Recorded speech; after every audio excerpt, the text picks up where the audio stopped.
I'd like to welcome you all for tuning in to the Z-Axis. This will be the first episode where we will be coordinating creative depth and entertainment. I'm Alexander, and these are my co-hosts. If you want to introduce yourselves. Hello, I'm Tia Maria. I'm Paris Gaines. I'm Lillie in Snortland. And today we're going to touch on a couple of topics that are pretty relevant with people around, our age range, probably, the mid-20s, which I assume most of you are, if not earlier. One of them being the biggest headline going on right now is the death of Nipsey Hussle. There are a lot of things that we want to touch on. Him as a businessman, what he did for his community, the clothing, the music, all the things of that sort. I know Paris, me and him, we probably started listening to Nipsey Hussle probably around 2010. I think that's when he hit Double XL. The first time I ever had any type of interaction with like Nipsey Hussle's projects or like any music that he was having out was the freshman, I think it was 2010. It was the XXL mixtape. Yeah. The one that he had a song with French Montana, Wiz Khalifa, and Big Sean. I'm on it, if I'm not mistaken, is what it's called. Yeah, and that was a banger. Man, I forgot about that song. That song was fire. Right, definitely. But yeah, that was my first time ever hearing about Nipsey, and I definitely respected his craft. But as time went on, I saw him as more than just a man of music. It was a man of empowerment, period, trying to bring more vision, clarity to like things that people wanted to do, like setting people up with different business endeavors, like worked a lot in the community, things like that. Like I was seeing all of that. Although I didn't follow his music as much after that point, it was more of like an introductory like to him, period. I took that as like me hearing his music and then just seeing him change as an artist, having different, like, of course, bigger features and things like that make somebody's career kind of boost up. But just all in all, what he was putting his money into, how independent he stayed the entire course of his career. And that was really something that was admirable, excuse me. Yeah. Now, I'm not too sure how much you guys have, dabbled in the Nipsey, so I'd like to hear your backgrounds. About 0%. About 0%? Has been dabbled okay. in. No, I heard about it because a friend of mine was he was really struck by his death. And so then I read into him a little bit more, and just his work in the community was really important. And I feel like it's unfortunate that a lot of it only came to light after he died. Yeah. And that's really sad to me. But yeah, I definitely listened to some music this afternoon to try to get educated. And do not be scared to listen to any type of music just because you have not. That literally will boost his family's like status and things like that as far as their money. They own 100% of all the masters, so every time you play a Nipsey Hussle song, that will further his dreams on. So definitely tune in if you haven't. It's not about being on a bandwagon or riding a wave or whatever, or just trying to be a part of something. He was actually a man that set up things for after he died. So definitely make sure that you tune into any of his music. If they drop a project after this, whole thing kind of chills out.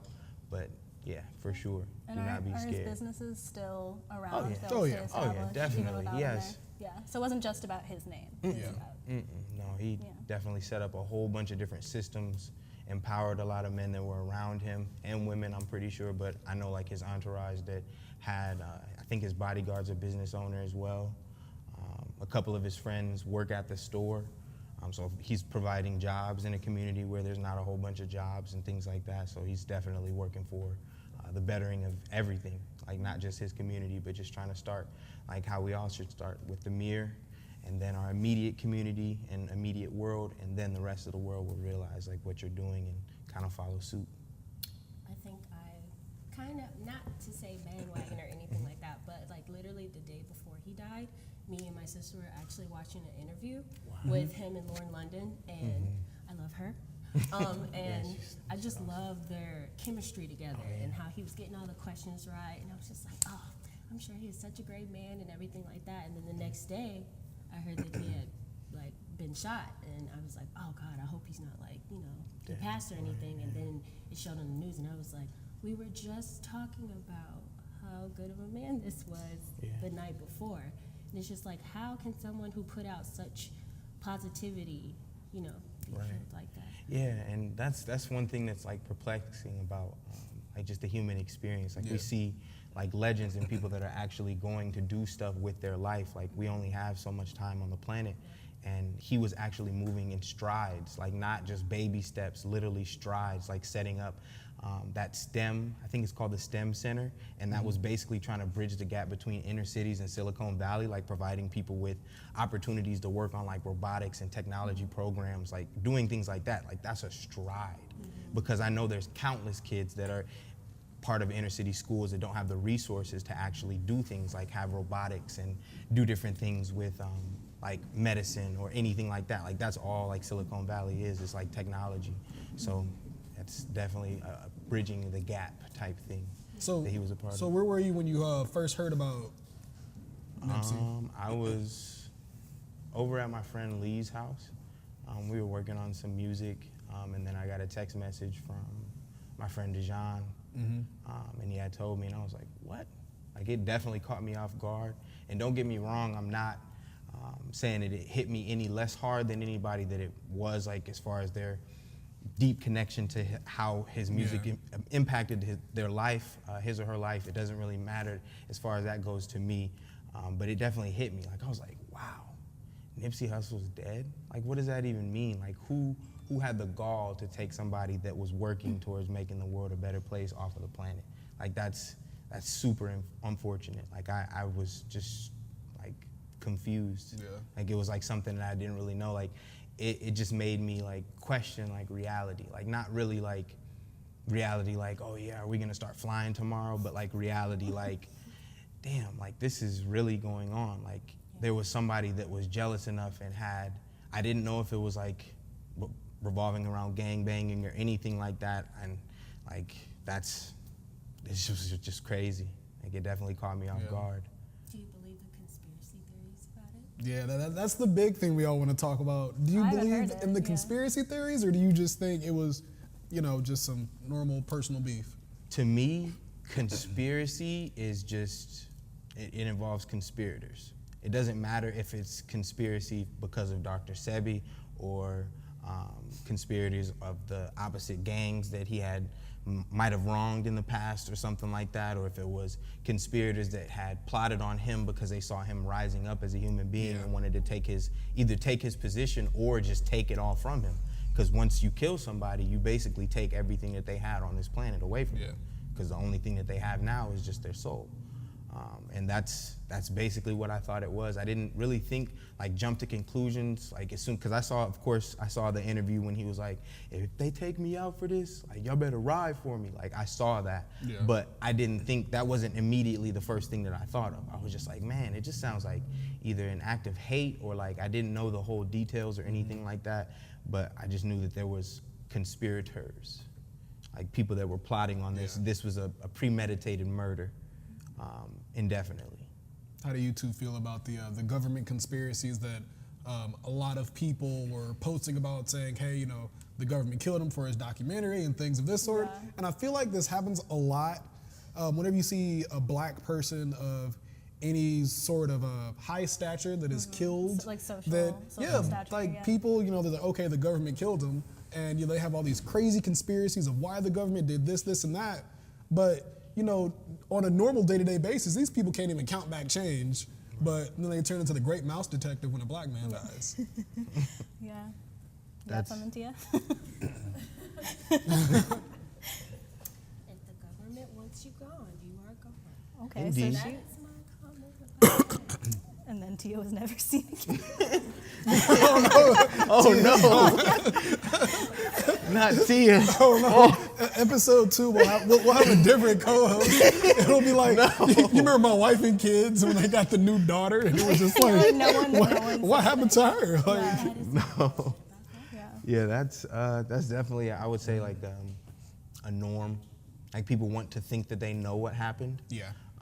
When I think of military-style killing, I mean, don't shoot me for this, but I think of John Wick, somebody that's actually trained. He had 2 shots. They said that there were 6 shots and then 1 in the head. Yeah. When John Wick shoots, he shoots 1 time to take you down and then another time in the head to make sure that you're finished.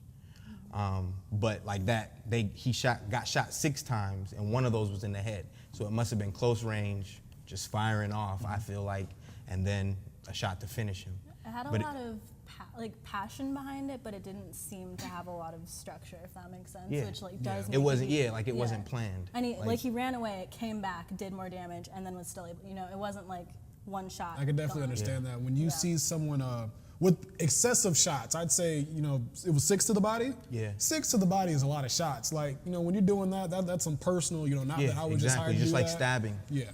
There was definitely a personal emotion involved with that killing. Like, and we're finding out that he was like somebody that used to be in the same circle as Nipsey or knew people of the same circle that Nipsey was in. My whole thing with that is like you really have to watch who you keep around you. Like the company that you keep could literally be the people that propel you to be the greatest version of yourself, or literally can take it all away from you, whether it's death or they take it away from you by putting dirt on your name, any type of things like that. You really need to be careful about who you have in your circle and know that people are going to ride for you and not against you.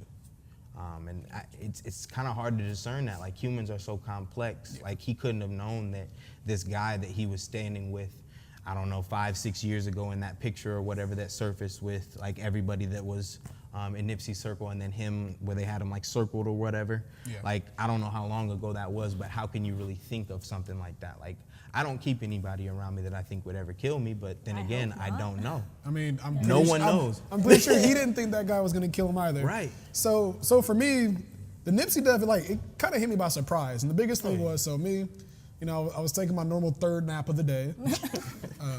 Concerning. I wake up. Sleepy dog. I wake up. It was funny. So I opened my phone, and the first thing that was actually up on my phone was "Hustle and Motivate." Because "Hustle and Motivate" is normally the song that I listen to start my day when I'm driving to work. I just think it's a good song to play in your car, and I have really nice speakers in my car. Right. So, I close, my app, and then I go and I open Facebook, and I see someone say Nipsey Hussle got shot 6 times, and I was just like, what? Like, I was just like, this can't be. So, I post a post, and I was like, you guys got to be joking. Not Nipsey, like anybody but Nipsey. Right. I remember the first time where, when I first started listening to Nipsey Hussle was around that XXL cover time. But I remember it was probably around the 2013-ish era where I feel like he was getting really big, where he had the song Killer with Drake. With Drake, yeah. He did When You're On with Chameleonaire, which I really appreciated that song because growing up, Chameleonaire was our favorite rapper. Oh, yeah. And Easily. Chameleonaire, he was that guy that you always knew, okay, yeah, he's a rapper, but he wants to do more with his life than just rapping. He used rap as a platform for other business ventures that he later pursued in his life. And now he's like, he doesn't make music anymore. He's out at different tech conferences, doing different things in the social media world and things of that sort. And you go and look at Nipsey Hussle. He opened up marijuana shop. He had the clothing, which is not cheap. Now, it's another thing that I would like to touch on. So after his death, you see a lot of people trying to resell his merchandise and things of that sort. Trying to, just like get up or over on people after a man has died. And I was like, I don't know how you feel about that. My thoughts about that are like everything is a product. Yeah. Like death is a product, sex is a product, drugs are products. Like you can sell anything with any of those involved. Yeah.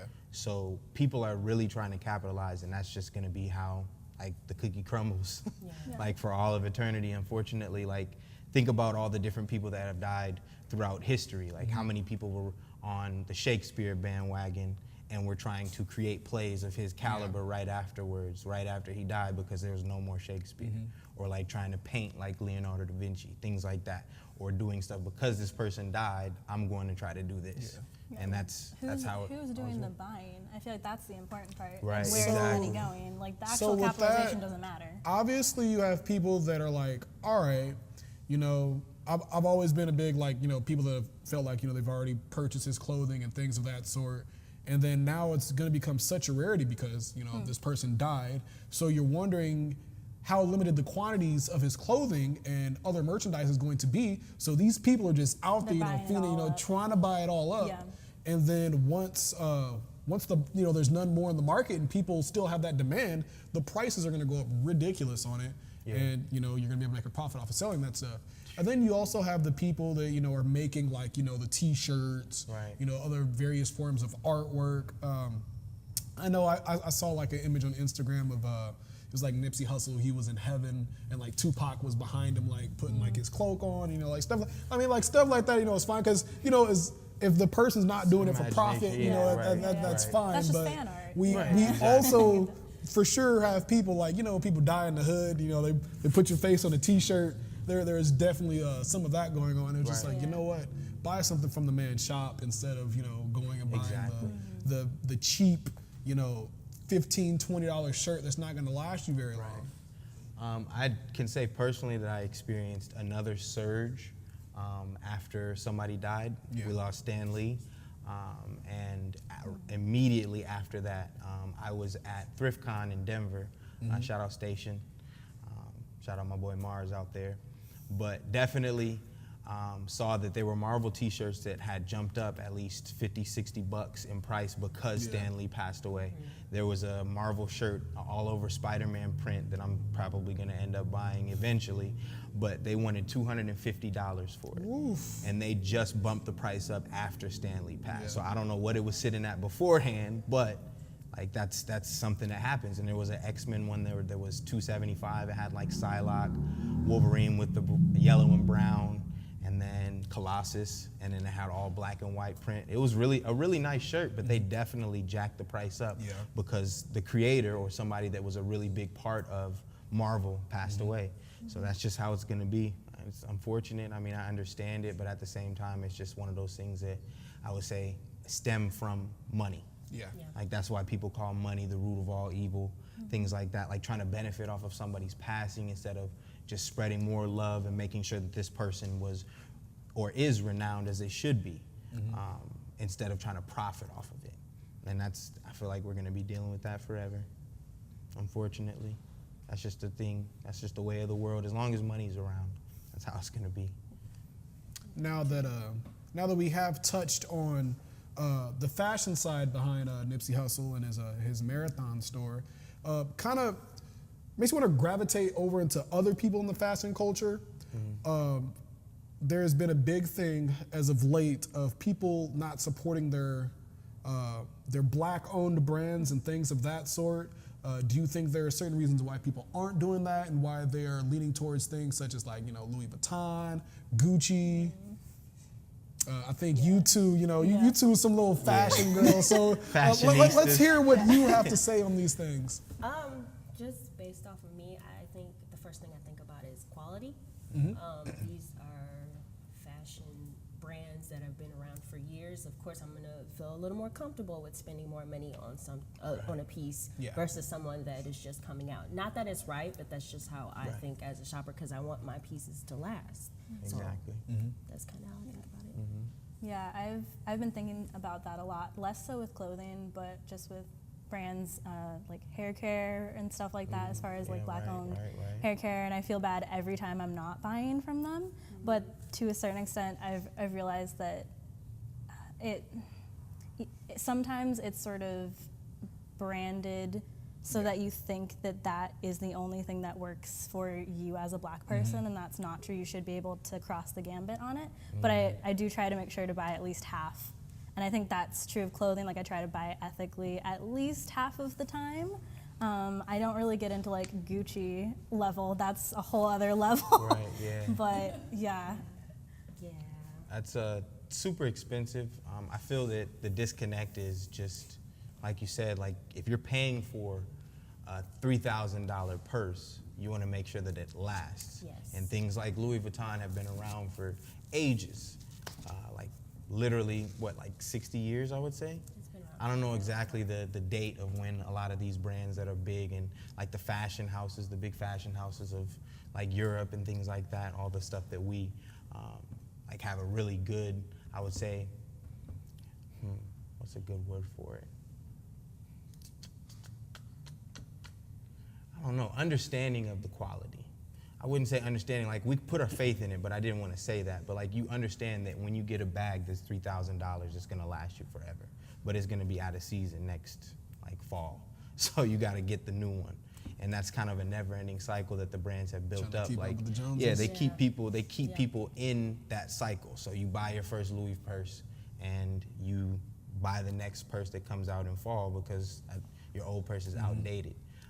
I don't know a whole bunch of black-owned brands that are doing things like that. I mean, I'm pretty sure that there are in existence, but I have not researched or seen any like high fashion brands other than Off-White like that. Yeah. Off-White, I think a Cold Wall. What's another one that's kind of expensive? Anybody else have another one? Yeah, Fear of God. Jerry Lorenzo. Thank you, bro. Yeah.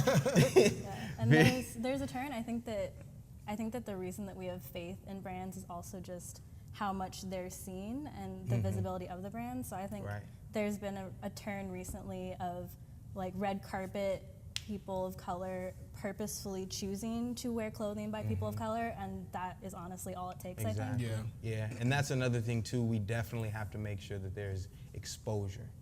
Like Louis, Gucci, Hermes, like all the big fashion houses, they don't have to promote. That's a staple. Like if you have anything that's from any of those, you're somebody. Yeah, they've already done their groundwork. They already have people wearing their things. Like, for example, I don't know how big you like guys are in energy drinks and things of that sort, but there's an energy drink called Bang that's been around for years and years, and it just recently became booming within like the past like 6 to 8 months. And the big thing of where it was Instagram. Some, guy that had a lot of followers on Instagram posted a picture with his Bang, and then, months later, they're having a hard time filling all their orders just because of the exposure that they're getting, just these people on the red carpet and things of that sort. You really need commercials and stuff like that. If you have all these famous people wearing your stuff, then it's obviously going to be good. Right. Now, me and my views on like black clothing or just products in general, I feel like a lot of the time people want to support things like, let's say, I'm a black person. Yeah. You're a black person. Yes, You're gonna buy my stuff just because you're black. Yeah. That's one attitude that I see a lot, and I'm not the biggest fan of, because I think that you should be able to support anybody's stuff, no matter if they're they're black, they're Mexican, white. If they're putting out good quality that you like, you should be purchasing it.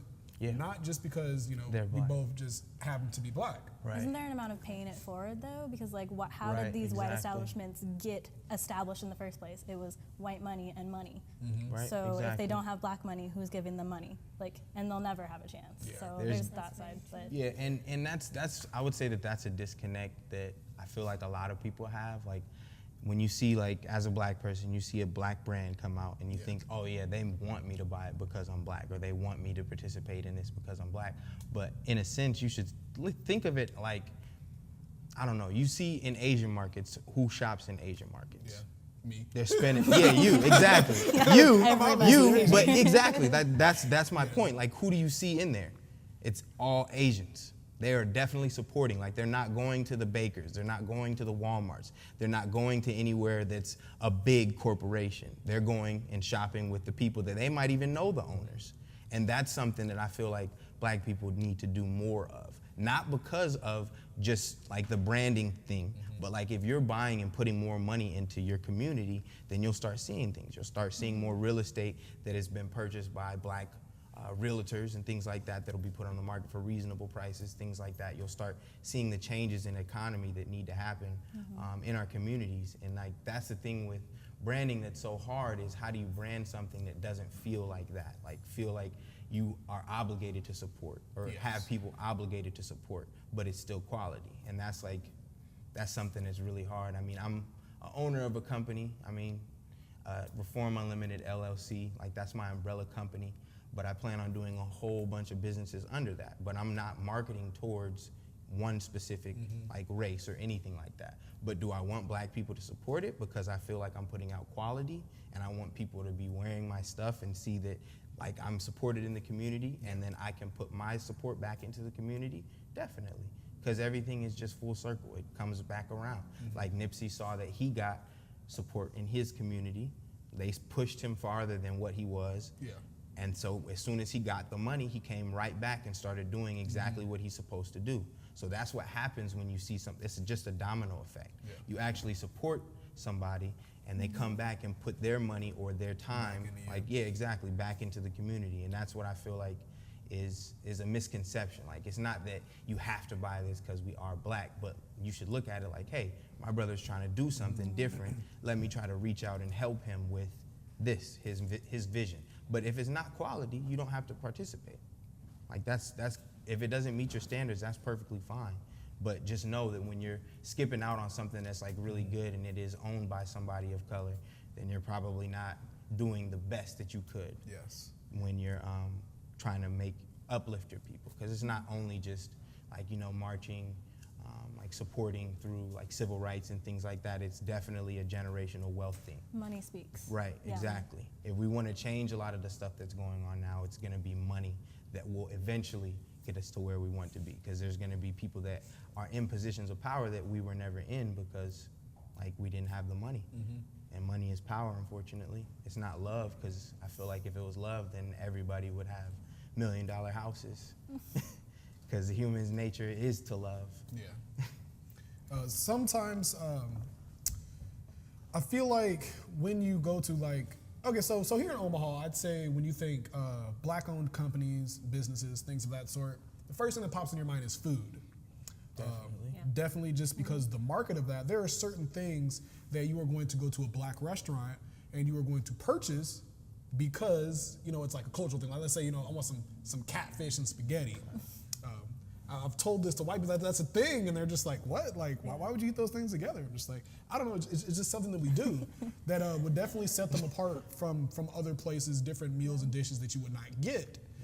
But I feel that when you do go to like these restaurants, you might not be getting the best of customer service a lot of the time. And I know I've actually had a lot of conversations with people on Facebook. Like, you know, they felt like, you know, they went to, you know, so-and-so's, you know, black-owned restaurant, and they feel like they did not get the best of service. But people, you know, are going to go and continue to support those things, you know, because they are black businesses. Yeah, the customer service thing is really important, because when we were talking about like Gucci and the higher end things, a lot of what people talk about is the customer service and the fact that they know that if they buy something, they're going to be taken care of for the rest of their lives. They're basically buying into that service, and so like I think that can sometimes be lost on brands that are just coming up. Yeah, I mean, they can't starting, afford it. Startups, right? Yeah. Exactly. Yeah, they can't afford it like that. I think that if there's not like good customer service somewhere, even if it's with food or a grocery store or retail store, I'm not going to come back just because I've been in retail for 10 years, and it's not hard to be nice. You know? Yeah, it's really not. Like, you can have a bad day, but you don't have to carry that into work. I understand, like, if you're like having the worst day possible and like you stepped in a puddle on the way in, everything was going wrong, like you got gum in your hair. I understand that, but at the same time, that has nothing to do with that person that's coming into your place of business to get a product. If I had gum in my hair, my day would be over. I'm sorry, I don't know what you're talking about. I was like, bro, that sounds like a bad couple of weeks. You get gum in your hair. I remember I got gum in my hair as a kid, dude. I remember when people used to tell us that, like, if you swallow gum, it just sits in your stomach. Is that really true? I have no idea. Twitter hasn't taught me yet. I don't think it's true. I haven't seen anybody disprove it on Twitter. That That and you swallow a watermelon seed and the full one grows in your stomach. Man. Are you pregnant? No, I had Just a watermelon. I had watermelon last month. Damn. So, another thing that I'd like to talk about is, do you feel like there are certain brands that have reached a certain stature to where, like, you know, we talk about like Gucci and like the Louis Vuitton and things of that sort, that they feel like, all right, I'm up here now. Now I'm just going to slack off because people are going to come and purchase my products because of the name. Yeah. The first brand that pops into my mind when I think about that is definitely Jordan Brand. For sure. Jordan Brand, over the years, you know, got the reputation of, you know, having like the really cool shoes. You know, you got Michael Jordan, you know, at that time, you know, just unanimously the best basketball player ever. But over the years, the quality of the shoes have gone down. As a sneaker collector, you definitely know this because, you know, you see the materials. You know, you get the shoes start to yellow quicker. You know, they begin to fall apart and things of that sort. but the prices continue to go up, and it's really crazy. It's crazy. I remember a couple years back when they announced they were doing the remastered shoes, where basically told us, hey, we've been giving you guys a crappy product. Pay us a little bit more money and we'll give you some better quality. And it's just like, dude, what? Like, That's crazy. What is this? What is this? Are there any like brands that you can think of that you feel like is like starting to like falter over time? I don't know about falter, but I would definitely say Antisocial Social Club. Like for me, like I'm definitely not somebody that considers myself like a hater, but there's been multiple times that I've seen like complaints about their shipping. Yeah. They do not ship out. Like it takes a whole month for you to get a shirt that came out 2 months ago, like something like that. It's crazy. And do you think that could be just because of like how small they are right now? No, they started or getting, they got more traffic than they could handle. And it was after I think Kanye and a couple other people wore their shirts that like they had this boom and they've never been able to catch up. But what my thing is, they actually just dropped a collection that was kind of making mockery of that. And I was kind of taken back by that. I was like, what? Like they put like shipping labels on the front of their shirt and like it had like a message like basically, yeah, you're gonna get your shirt eventually. Like something like that. Like it was crazy. I'm gonna Like have to look that up. right. But like something like that. Like that's like, man, like I had somebody like Kanye wearing my stuff and I'm still just gonna put the same 4 words on the back of the shirt and then just put it in a different color. Like they did a collaboration with Bape, one of the biggest and best brands on the planet. Like there's so much like hip hop culture, even like rock culture, like a whole bunch of stuff involved with that. And all they did was just the camo. Yeah, like the camo on the letters. Like that's kind of like something that drops the ball to me. Yeah. Yeah. I feel like I never knew. I feel like Tia's eyes lit up real big on this subject. Do you have something? Oh, just with the Jordans, I used to be a huge sneakerhead in high school, and I have like Dumb kicks. I have a pair of Space Jams that I got, and I think there was like a release. I do not know the year, but I saw them and I was like, it's not even like the same leather. And these people are standing in line for these shoes, and they don't even know the quality of the shoes that came out multiple times before. We're purchasing the same pair of shoes every 4 like or 5 3, 4 times. Like, he is such a great business person. Like, he putting out the same shoes. Right, yeah. And people are still buying the shoes, and the quality is going down, and the prices are going up. Like, quantity's going up. I used to wear kids, and I would spend like $110, and I don't even know how much it is to get kids shoes now, and I'm like, they don't even know like the good quality, and it just makes me really sad. Well, I mean, Have you ever camped out for a pair of sneakers? no.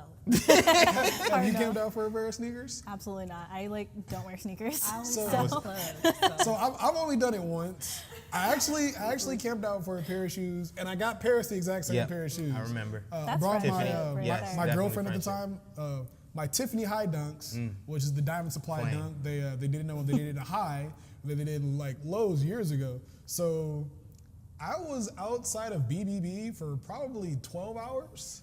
Because I remember we were at the house. Yeah. You know, everybody's like, Alex, what are you doing? I was like, bro, I'm about to go sit in line for these shoes, dude, before like I'm not Right. able to get these shoes. And it was cool. You know, it's like the sneaker community, you know, that gets together, you know, where we're all outside, you know, talking. It was wintertime, dumb, stupid, cold. Yeah. Everybody was fine. I was like, all right, you know, we saw you were here at this time, so you know, we'll just keep, just like keep in memory like when people were here and everybody sat in their cars. I remember we like watched like Dragon Ball and whatnot in the car and like stuff like that. It was a good time. I definitely miss the days of like the sneaker release, because dunks they used to just randomly release. Like quick they strikes. like if you wore SBs, you did not know the actual release date. You just knew like around this time they were gonna come out. And then we would get it like a week, I remember a week before. the MIA Skate Shop dunk, which is my favorite dunk that came out in the Tape Box series. I was at Westroads with Tran, and I can't remember who else we were with. But I saw the tweet from BBB saying that those shoes got there. I left Tran at the mall. Like, I was gone.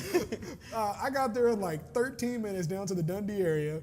They were sitting there, we were talking. I was like, crap, I love Brandon Man, right. at the mall. And that's one thing that I can say about SB. Their quality has not really changed. I've seen actually ups in their quality. Their insole's a lot better since they have that Zoom Air.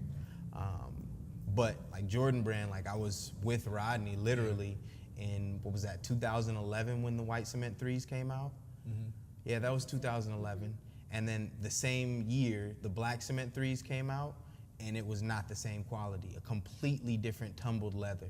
Like I literally watched the decline happen from that point on. It was crazy. 1 year, bro. The white cements came out, I must have touched those shoes and was like, whoa, this is crazy. Like what type of leather is this? And it's padded leather, like it was crazy. And then the black cements, they felt like stiff. Like they were not like the same, like at all. It was crazy. Like that was probably the most drastic change I've ever seen in the quality of one product ever. Like Doritos don't taste the same anymore as they did like 5 years ago. But like that was a more recent change. But that was something that I saw like a drastic Doritos, change. Bro, I don't know. Like, but Cool Ranch does not taste cool anymore. I'm gonna always remember. So there was a time where I was at work. This guy comes in. Like, he looks like the type of guy that you're gonna walk around the store. Like, you know, we're gonna follow this guy. He looks suspicious.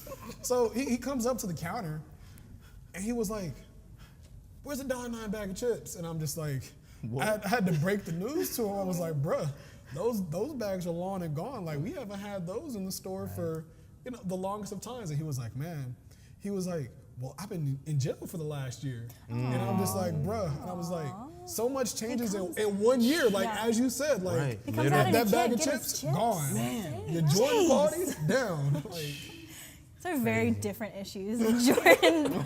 And then getting a bag of chips. His chips were just as important as them. No, I'm saying he has real world problems. Your Jordans are something else. He's just trying to eat. But I remember a shoe that I was looking very forward to. It was the Answer 3. It was the all red patent leather pair. I went to finish line to go and pick up the shoes. Andrew Dillon, my good friend, he comes to me. He was like, "Man, I got some bad news for you." And I'm like, "What's the bad news?" The quality on the shoe. He showed me the shoe, and I'm just like, "Bruh, I'm just about to go home. About to get back in bed, take my second nap of the day, and we're gonna call it a done data."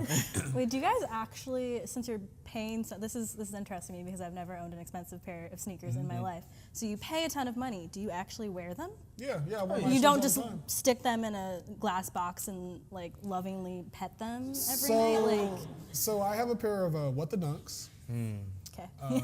Grail. I may have paid $1,200 for them. I may have not. I'm not saying that I did. Okay. I'm not saying that I did. Maybe not. Okay. But a couple weekends ago, at Rain, a bar up in North Omaha that likes to do Taco Tuesday, gets very lively, things of that sort. I went there on a Saturday because they were having a fly a sneaker thing. I was like, all right, well, let me just wear my What the Dunks and win this free $100. So there were a lot of people that were very upset. Why did he? It was girls, of course. They were upset. Why did his shoes win? Why did his shoes win? And my friend Mike Lee had to make a post about this is why he won, and then posted a current market price of my sneakers right now that are definitely worth way more than $1,200 now because I bought the shoes like 6 years ago. Yeah. Do the lower quality ones appreciate in the same amount? I mean, yes, unfortunately. I'm gonna say sometimes they will if they has the clout of like a Michael Jordan shoe. Any 11. Sometimes any the 11's gonna just go up. Like, of course, the ones that are farther back are gonna be worth way more. Yeah. But like ones that were dropped this year in 5 years are gonna be 3 times their worth probably. That's why I'm saving all of mine. Right. Cash out. Definitely. Feel you. Now we're gonna move from one black man to another. The next one we're going to talk about is Jordan Peele. Yeah. Recently dropped a movie called Us, which seemed to make big waves. I feel like a lot of people, when they're going into the movie, they didn't know what to expect. They expected one thing. When they got there, they were kind of surprised. I went to go see the movie. I'm not the biggest movie person in the world. I probably see 4 movies every 10 years. So for me, you're wild. All right, so I mean, you're saving a lot of money. The last 4 movies I saw, Us.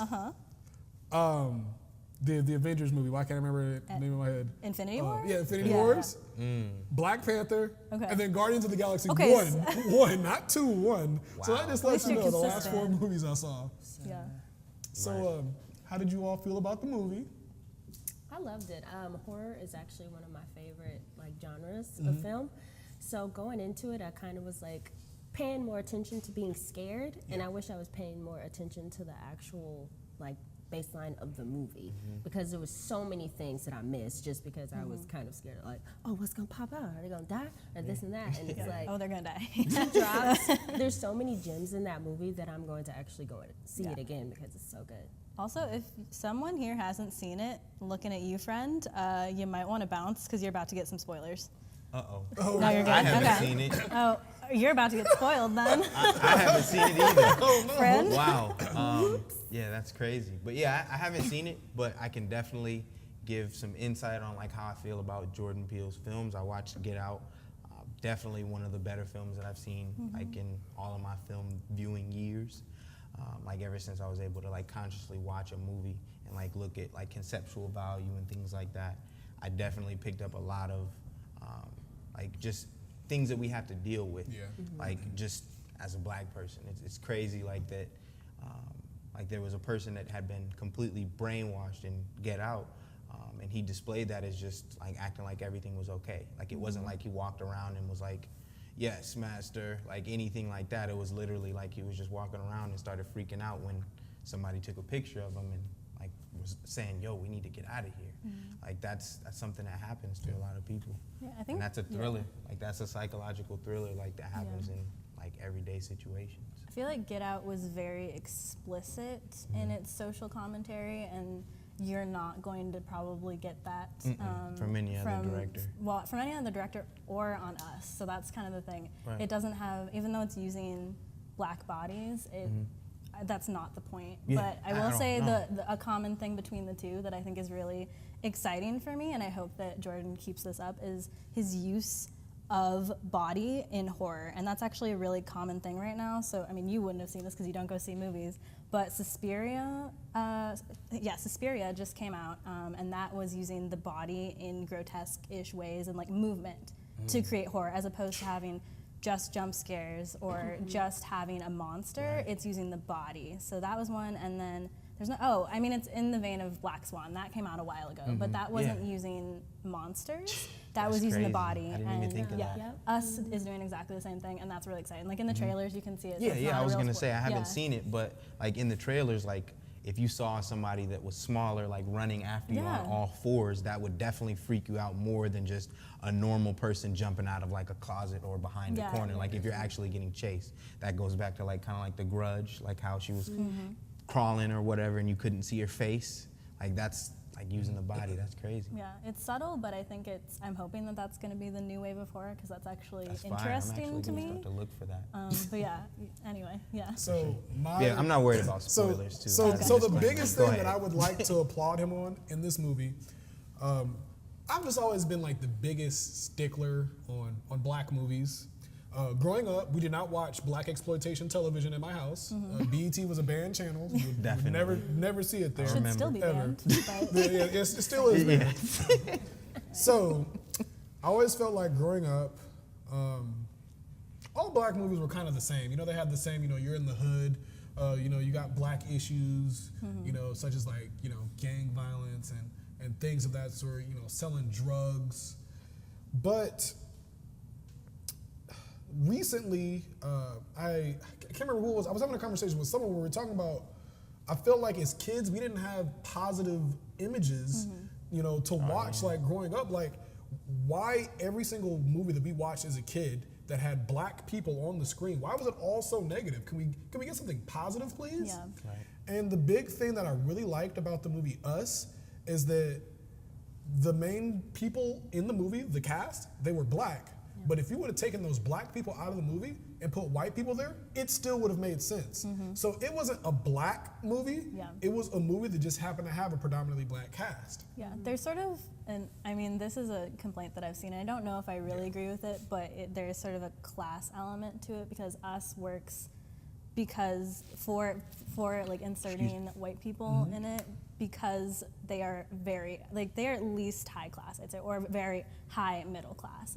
And so that's sort of like something that is important to pay attention to. Like, we should be able to have that same feeling with any class of black person, but instead there's always a struggle or like a triumph out of poverty or something underneath there, and you should just be able to have a good movie. Yeah.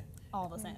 And I definitely agree with Alex, like, wholeheartedly, as far as like not having like any black roles to really look up to. Only people that I can really think of is like people that I watched on TV that I looked up to were like superheroes, like Static Shock, like like honestly, like yeah, definitely like people like that, like Static Shock when they had the black Green Lantern. I was like, whoa, that's sick. Like things like that. That's really all I had like as a kid. And that was unfortunate, but like you said, like there's a lot of different movies that are depicting us now in a different light. Like we can be upper middle class, or we can be even millionaires and things like that. Like that's one thing that's I feel like is needed to happen over the course of however many years. Like there's been a Black Hollywood. Yeah, I was sort of wondering about the class element in the new Spider-Man movie. I haven't gotten to see it, but that is depicting someone who is not. To the best of my knowledge, he isn't, like, he's just a normal dude, right? Yeah, but so I mean, you're right. But his dad was a cop and his mom was a RNA or like some type of nurse profession. So they're in New York at that too. So they might have been better off. And he also went to, I think he got a scholarship though, but Miles, he got a scholarship to that technology institute that he was going to. But yeah, that was a really good movie. I like that movie. Another movie that I need to be seen. I mean, it's it's in the Marvel sphere, so there's no reason why you wouldn't. That movie's crazy. Do you see bro. my hat? Oh, true. I'm DC. in the DC. So you know, so growing up as a kid, as a DC fan was really good because you know you had like Justice League, and then you had Batman Beyond. When we were younger, the stuff in DC we got to watch was like the really Static Shock and like stuff like that. Yeah. But then as we've gotten older, and DC movies just suck. Like the actual real life movies, like they're pretty trash. Yes. And then Marvel is on the rise. I feel like Marvel has taken on the same kind of the same thought process as back when when you had like Young Money and like Good Music and all those. Like you're combining all of these people together. So I mean, it might not even be like the best thing in the world, but just because you're bringing so many different universes, things like, and tossing them in a pot, intersect, it's a good recipe for success. I'm gonna interject something though. Marvel is not on the rise. They've been killing stuff since Blade, bro, and that was like 1998. Like, where have you been, bro? Where have you been, Well, bro? okay. With the newfound being a nerd is cool. Oh, yeah. Like training, I'm just like, Right. You're definitely not. If you weren't reading these comic books, I don't want to hear you. Because me and Paris, we used to be at that Abraham's branch as a kid. We going was reading crazy. all the comic books. But yeah, back to like Jordan and things like that. As far as him as a director, I don't think he's going anywhere. Like honestly, his work is like important. Like, and people are going to do that. Like support that, or give him that support that he needs to stay relevant and around for ages. Like that Get Out response, and like I know the Us response, I don't know the exact numbers and how many people were doing it, but literally every time he's dropped a movie, there's been celebrities that reach out to communities that have entire like blocks of theaters rented out and just say, yo, come watch the movie with me. Like that's the type of support that he's getting right now, and as long as he's in that same circle of like who he talks to and who he influenced, like people like Chance the Rapper and all the other big artists that say, yo, if Peele drops a movie, we're going to that, and I'll pay for whoever to go with me. That's a theme that's going to be going on forever, I feel like, or until he stops making movies. He's not going anywhere. There's like a sense of, I think, sort of empires being built on movies, particularly like Black Panther was one of the ones that I think of when it's like, all of the media that surrounded it, it wasn't just about the movie, it was about the music, all the artists, all the fashion that went into it, everything. Grammys. Yeah, and Peele has that sort of appeal. Yeah. Anyway. Yeah. So I feel like sure. he builds an empire out of it, like given everyone who he involves. Like I think that's the best. It's a movement. Yeah, exactly. It's a movement. There's fluid movement from everything that he does. But it's crazy to think that he came from like a comedy setting and now he's doing like these psychological thrillers that make us think about like our situations, you know, as humans, like the human condition, like our experience on the planet. Like that's like super, super captivating. And that itself, I think, is a talent. Just Oh, to yeah. be able to take yourself from a non-serious role and then put yourself into, you know, Yeah. behind the scenes doing something serious. It's like Johnny Depp. For me, my biggest thing is growing up as a child, watching Anthony Anderson trying to steal that dang ATM machine, and then like 10 years later as an adult watching him on like Law and Order, and I'm just like, wait, and what? Blackish, she's good on Blackish Yeah, too. That's a very great. Yeah, definitely, I like Blackish. Comedians are, I think, some of the best people to take on to other genres, though, because it was like, I'm gonna butcher his name, but it was the person who did the third Thor. Thank you, Taika Waititi. Sorry, do it again. Taika Waititi. They all heard it. Anyway, yeah. That's what matters. Yeah. Well, Taika because he Waititi. originally did a just bizarre indie, very small film, and Marvel just said, "Here, take a ton of money and take on a completely different genre." And crazy. in my opinion, he blew it out of the water. Oh, Like, yeah. Other people, I've heard some people didn't like it, but I loved it. And so I feel like that's really smart. And I think they're better at clean writing. In my opinion, because I think to be a really good comedian, you have to be able to set up and pay off Right. better than anyone in almost any other genre. Yeah. And I think that shows in us really, really well, because nothing was wasted. Nothing was said that was not used directly later. And that's why I need to like watch it again, because I want to be able to see that cycle. Yeah, a lot I of just people gotta that watch it. So I You wanted need to watch it. I do. So there were a lot of things that I wanted to talk to people about, like in the movie. But all these people tell you, well, I need to watch it this many times or this many times. I feel like when I am watching a movie, I'm able to pick up a lot more stuff, I feel, than like other people, because I know a lot of people that will have to go and watch something multiple times to catch something. But there were definitely a lot of things that I felt like that I was able to pick up on that other people may not have picked up on. What would those So be? for instance, sorry, we got to ruin some stuff for you, Yeah, Paris. this is where the It's spoiler okay. is. It's okay. So we all know that was not the original, you know, daughter from the beginning of the movie. But at the end, you kind of question if that was the original son, Yeah. because they talked about how like the summer before, they talked about the fire and then him like disappearing for a bit and things of that sort. yeah. And then you just sitting here thinking about it. Well, which son is this? You know him. They touched on in the beginning of the movie about him speaking, that he doesn't speak very much and things of that sort. That's a good and point, he kind yeah. of had some traits of the tethered people, Yeah. and then also the weird connection that he did have with his counterpart. I didn't catch that. Yeah, part. there was a lot of mother-son bonding, or like cross-bonding almost, because they spent so much time with each other, which is like, and in the end, they had swapped mothers, but there's that moment where one of the women came in and said, I'm here, it's like, I'm your mom basically, and he just shook his head. So he was conflicted. Yeah. I think when about he that. saw her like killing one of the tethered people, and he like made that face and then just like walked away. I think he knew that wasn't like his like, Yeah. actual. No, that was a mom. good catch though, because I didn't remember that line about the fire. Yeah, the you first could time, so. you could definitely see like the her reverting back to her instincts, even though that was like forever and ever ago. When she was killing one of the twins, Yes.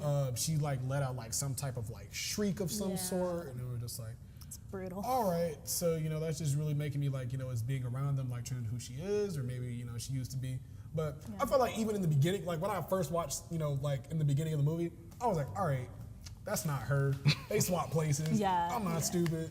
Yeah, it wasn't the sneakiest choice, but I found it funny in the end where they felt the need to explain everything to the audience. So there's that point where the two doubles are talking to each other about the plan, and it's Yeah. like, but they would have known that already because they were swapped. Anyway, that you have to do for certain audiences, Yeah. and that's fine. But And then also creates good conversation of Sure. like things of that sort. So, like one of the things All right, so do you remember? Okay, so this is actually the only thing that I had to look up because I'm not a biblical person. What was it, the Jeremiah 11:11? I was Of all the Bible quotes, that's the one they picked. I think they only did it because the 11s mirrored. Yeah, I'm gonna say yeah. I think that's that was literally the reason it. why, because them being symmetrical Like duality was a one, really big yeah. thing in the movie, which was part of the reason for like the rabbits and things of that sort. I don't know if a lot of people don't know about the island of rabbits back in the world. You can go ahead and like look it up, but they talk about the rabbits and things of that sort. But obviously, when she goes and comes back, that's one of the things that very stuck out was the dude the homeless guy that was holding the 11:11 thing, and he was actually the first person to die. Yep. Which I don't know if some people like maybe just didn't like catch that or whatever. I'm just like, that guy's, we just saw him dead, and then now you see, a homeless guy standing there, and he's got blood dripping from his from his fingertips. I was like, that guy died. Yeah. I'm sort of curious. Sorry, you can't really answer this, Yeah, parents. it's all good. But like, what you guys thought the theme was of? Because I feel like there were, for me, I loved the film. I didn't love it as much as I wanted to, just because it seemed like there were a lot of metaphors, but they didn't necessarily equate to a theme. Yeah. So I was wondering what you guys took from it, because I feel like mine is a little bit too, like, feelingsy, but. I would have to say, just like he was talking about with duality, how Jordan Peele was talking about how the U.S. and us and how we treat people who, are lower class or, third world countries and things like that, how we're not as fair to them, and then kind of it's reflecting on yourself, so it made me kind of question things about myself, like maybe I should start volunteering and things like that, like what can I do to help people that, are less fortunate. So that's kind of what I took from it, because it's like first world problems, that's clearly a hashtag. Like we talk about things that people don't even get to dream of that we get to do. Yeah. So I think that's what I took from it was. Yeah, and it was definitely one of those movies to where there's just a lot of unanswered things, or you have to come up with your own answer. I think this is one of those movies that he didn't really want to answer everything. He wanted to leave things open for debate, to make you think, things of that sort. Those are things that I like. I like to think when I watch stuff. Like, reasons like I really liked Death Note. I liked Steins Gates, the type of animes that really make you think. And I felt that's what I got from this movie. When I went into it, you really got to pay attention. There is no really concrete. This is what this movie is supposed to be about. It just concept. really makes you think about you, and then not only yourself, your surroundings, and how you treat these other people. I gotta watch this movie. It's just like, that fluidity kind of felt strange after watching Get Out to me. That was the only thing. Because Get Out, maybe I am the only one who felt this way, but it didn't really seem to have that same amount of fluidity. It pretty much hit you over the head with what you're supposed to know. Yeah, I don't know. But I mean, he's allowed to do other things. It's not like you have to lock a director into one type of film. He's hosting Twilight Zone. So Yeah. definitely doing some other stuff that might be like either more psychological thrillers, or it could be like a deep dive into his mind as far as like actual like horror or like sci-fi concepts. So did you two actually see the movie as a horror thing? So I know that was one thing that was like in a lot of people's heads, like they didn't really feel like it was too horror, but that was like the only category that you could really put it into. Yeah, because it wasn't really like scared, because when you think She of was horror, jumping. Don't listen to her. when it was no, I mean, like at first I did, because I wanted to go and be scared, but like then it was really more about the suspense of everything, like what's gonna happen next, like who's gonna come out. Because I thought honestly when they like got in the car, I thought they were done. Like I didn't know there was gonna be more tethered people for the family next door. So it's like, and sorry if anyone else has not seen it, but so I think it was just a suspense part after a while. I went in thinking it was going to be horror. I think I left feeling like it was more like a thriller. But that, I don't know, a thriller with horror elements, maybe? Yeah, because it wasn't scary. No, it didn't, I don't know. I think I pay attention to like genres initially, like when I see it, like in other people's perception, but like just like we're seeing now with like, what's his name? Lil Nas X with that whole country debacle So on like Billboard. that Billy Ray thing. Yeah, but no, before that, like they did not want to categorize that as country, but it has all the elements of a It country has Billy song. Ray Cyrus. That Yeah, immediately makes it Na- country. yeah, There's now no- it's country. Now it's country because Billboard put it on their Yeah. Twitter. But like with that being said, like there's been movies that I've watched that I didn't really think were like horror, like Freddy versus Jason. That's not horror, but it's classified as horror. Or like some movies that have like deep concepts that make me think like more about like something that could happen to me or like a loved one or something like that. Like what's a good one like that? I always think about The Uninvited. I don't know Yeah. if you guys have seen that, but that's more of like a movie that really makes you think because the girl, I don't want to be a spoiler again, but the end of the movie really has a turn. And when initially watching it, I was like, oh, this is going to be scary, but it really wasn't like jumps or anything like that. Right. So I think we all just kind of go to the movies thinking that, and I really like how like directors are changing that, you know? Right, that's crazy. But that there is actually going to be all of our time today. I'd like to thank everyone for coming out to watch the Z-Axis and anyone that is watching this at home. Shout out to y'all. I am Alexander Minor. You can find me on Twitter at Censored Says. I'm Tia Maria. You can find me on Twitter as well at the Offbeat Redhead. Paris Gaines. All my social media handles are the same. It's at PG the Cynosure, which is CYNOSURE. I'm Lillian Snortland. You can find me at Chaimihai, CHAIMIHAI on everything except fan fiction. I'd like to thank you all for tuning in, and we will see you for episode 2 of the Z-Axis.